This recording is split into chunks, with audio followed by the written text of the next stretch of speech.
We combined the beginning of Alta Via number 4 and the end of Alta Via number 1 in an attempt to hike some of the most beautiful parts of both high routes in the Dolomites. We took the train from Munich to San Candido and started our hike at the train station. We had some problems in the beginning to find the correct streets out of the little town, but ultimately followed the Sextoner Creek and hiked along the Val Campo di Dentro to the Rifugio Tre Scarperi. This is an easy start with roughly 6 miles or 10 kilometers, an elevation gain of 1600 feet or approximately 500 meters. The Refugio is a very comfortable hut and well managed, and we enjoyed our stay a lot there.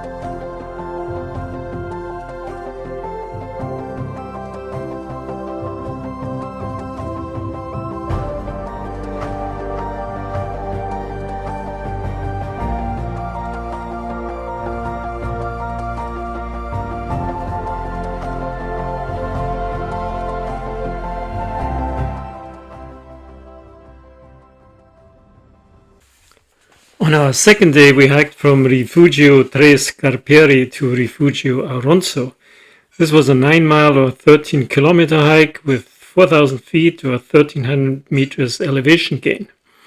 We followed the Alta Via number 4 path to the Schwalbenjoch with great views of Serapis and Monte Cristallo. There were some easy climbing sections, but nothing too difficult. On the traverse to the Rifugio Locatelli, or the Dreizinnenhütte, we saw the highlight of this section, the Triceme di Lavaredo. The Locatelli hut had a lot of visitors, and we didn't stay very long for lunch. On the second half of the hike, we hiked around the Triceme to the Col di Mezzo, and from there under the southern walls of the Triceme to Rifugio Aronso, which is located at the end of a busy road. The views, however, are amazing. But again, we saw and we stayed with lots of people at this little hotel.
On day 3, we hiked along the more difficult Sentiero Alberto Bonacossa from Rifugio Aronzo to Rifugio Col de Varda. Alta Via number 4 is in general more challenging than Alta Via number 1, and this section was no exception. We hiked on exposed trails, steep scree slopes, a lot of ups and downs, used fixed steel ropes typical for Via Ferrata, and climbed up and down on steel ladders. The Cardini di Misurina is a magical wonderland of rocks, and the Bonacossa Trail makes this section of the Dolomites accessible to non-climbers. The hike was 6.5 miles or 11 kilometers long, with 2,500 feet or 800 meters of elevation gain. Rifugio Fonda Savio is a good place for lunch, although the little hut was overwhelmed by day hikers when we arrived. The Rifugio Col de Varda offers nice views of the Castello group and is located at the end of a chairlift coming up from Misurina.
On our 4th day, we took the chairlift from Rifugio Col de Varda down to the town of Misurina, and then took a taxi to the trailhead to Rifugio Croda da Lago, which is below Passo Giao at a bridge called Ponte di Rucurto.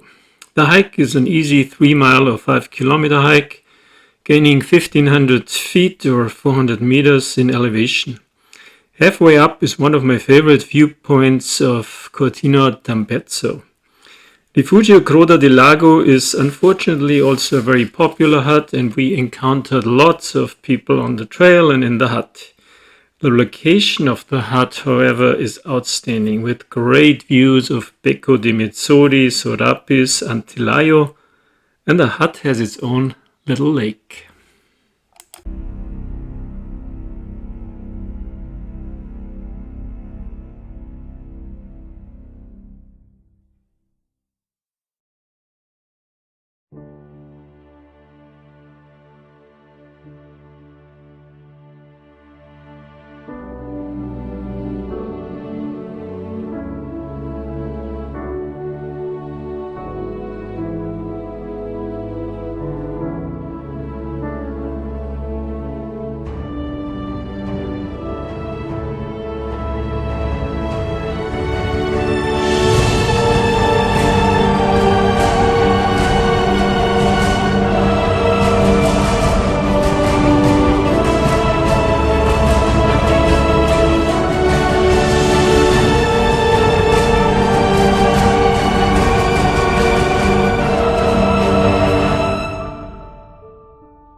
The hike from Rifugio Croda dal Lago to Rifugio Tissi was our longest hike over a distance of 14 miles or 22 kilometers with 3,500 feet or 1,200 meters up and the same amounts down. This section can be easily split into two segments with a recommended stay at Passo Staulanza. There are two huts, Rifugio Città di Fiume and Rifugio Coldai, for an early and late lunch if you decide to do this long hike. The trail is easy, but as I mentioned before, long and has lots of ups and downs. Highlights are Monte Pelmo, a few malgas where you can buy cheese and bread, and of course the most impressive part, in my opinion, of Alta Via number 1, the high route under the northwest face of Civetta. We also recommend to stay at Rifugio Tissi, which is a smaller hut but has outstanding views of the surrounding Dolomite mountains in literally all directions.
The hike from Rifugio Tissi to Rifugio Caestrato is one of my favorite segments on Alta Via number 1. It is 9 miles or 14 kilometers long with 2,500 feet or 800 meters of elevation gain. We left the Civetta region and had great views of Torre Venezia and Torre Trieste. Rifugio Vazzolea is approximately halfway, and my favorite lunch spot due to the special location of the hut, encircled by amazing Dolomite peaks. The trail is well marked and relatively easy.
The hike from Rifugio Caestrato to Rifugio Pramperet was 8 miles or 13 kilometers long, with roughly 2,000 feet or 600 meters up and down.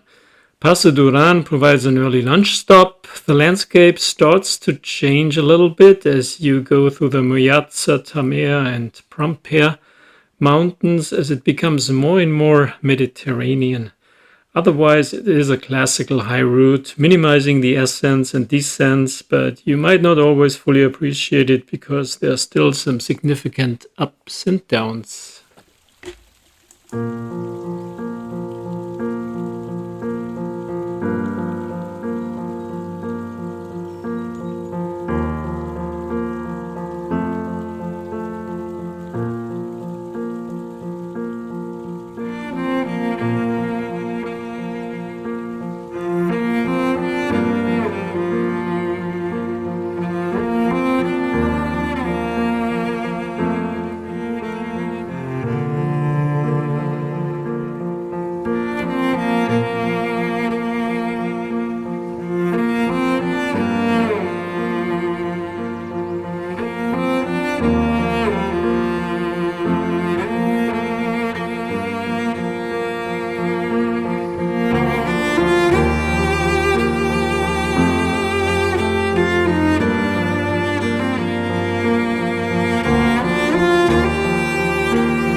We hiked 8 miles or 13 kilometers from Rifugio Pramperet to Rifugio Pianchet with an altitude gain of 2,900 feet or 900 meters and a descent of 4,000 feet or 1,300 meters. Rifugio Pian di Fontana is a perfect lunch stop with amazing views.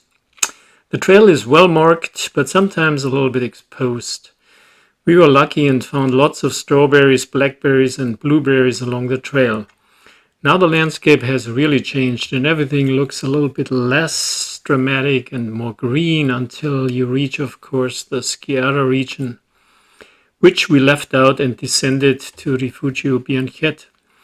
I made a short YouTube video of the last two sections of Alta Via number 1 if you're interested in the grand finale.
On our last day, we hiked out from Rifugio Bianchette to the bus station La Pisa. This was a 6 mile or 9 kilometer, mostly downhill hike through the Val di Vescova with a descent of roughly 2,600 feet or 800 meters. Overall, we were very lucky with the weather. The food was good and we had mostly nice huts. Only the Via Bonacossa on Alta Via number 4 is a bit more challenging, and you might want to consider to bring some Via Ferrata equipment with you. Combining both Alta Vias provided a pretty unique experience and allowed us to hike some of the best parts of both high routes.